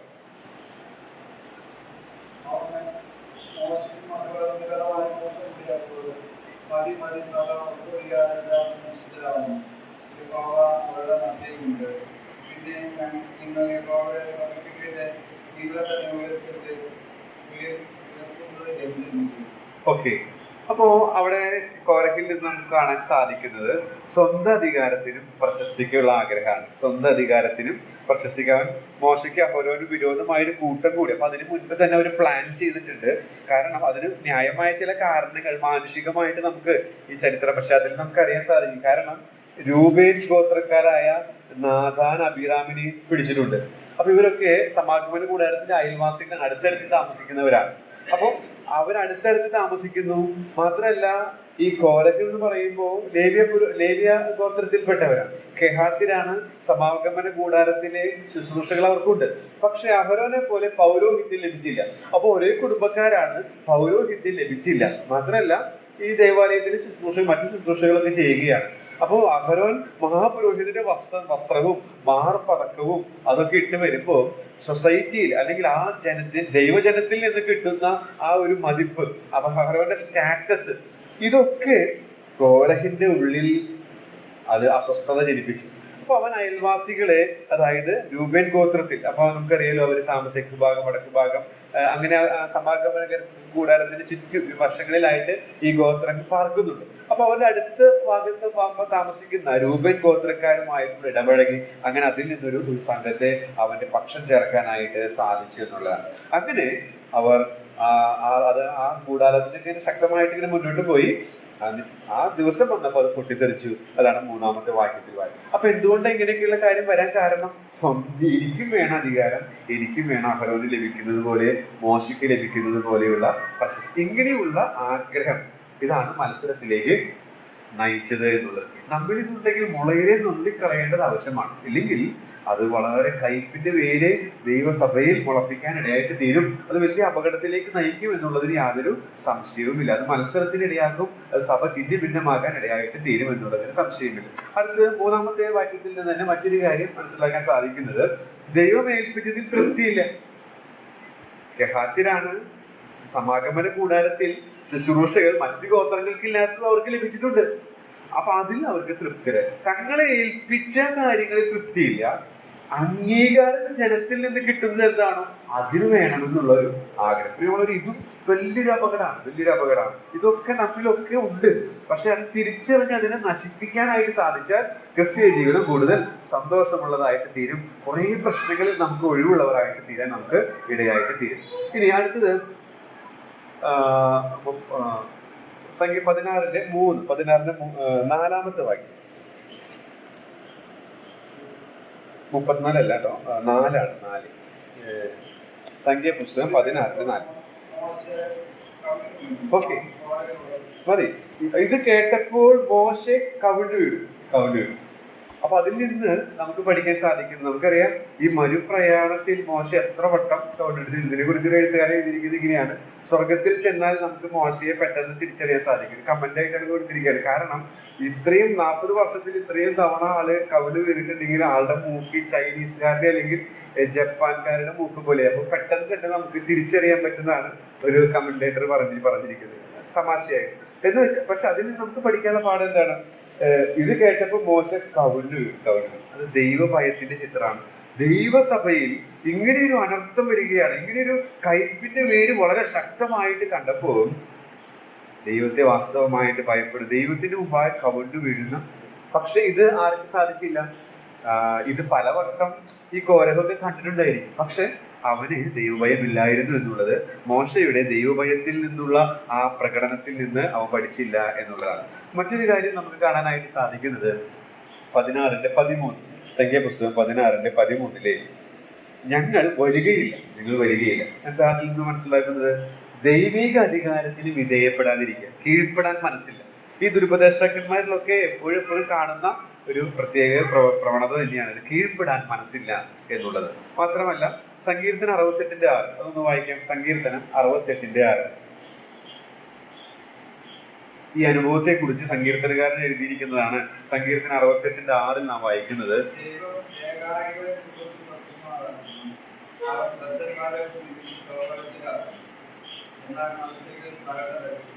മത്സരികൾ വരണ്ട ദേശത്ത് പാർക്കും. അപ്പൊ നമ്മുടെ ജീവിതത്തിൽ വരണ്ട അനുഭവങ്ങൾ ഉണ്ടെങ്കിൽ നമ്മിൽ ഈ മത്സരത്തിന്റെ വേര് മുളച്ചിട്ടുണ്ട് എന്നുള്ളത് നമുക്ക് ഓർക്കാനായിട്ട് സാധിക്കും. സംഖ്യാപുസ്തകം 16-ന്റെ 28. സംഖ്യാപുസ്തകം 16-ന്റെ 28 മറ്റൊരു കാര്യം നമുക്ക് കാണാൻ സാധിക്കും.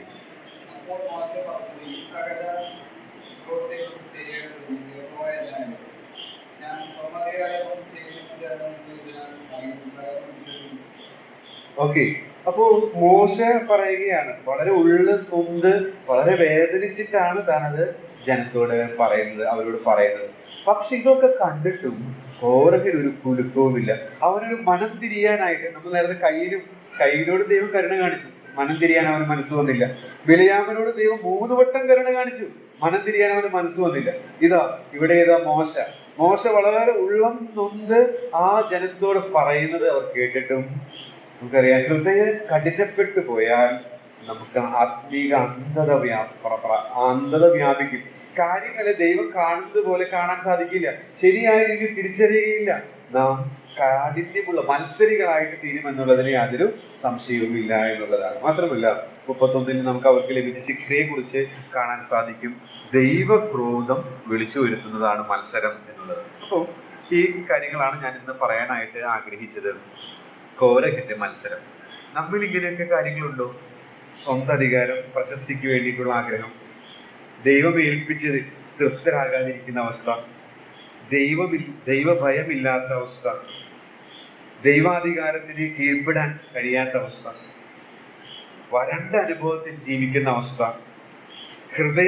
ദൈവം കാണുന്നത് പോലെ കാണാൻ സാധിക്കാതെ ഹൃദയകാഠിന്യത്താൽ ആത്മീക തിമിരം ബാധിച്ച അവസ്ഥ, മാത്രമല്ല ദൈവക്രോധം വിളിച്ചു വരുത്തുന്ന ഒരു.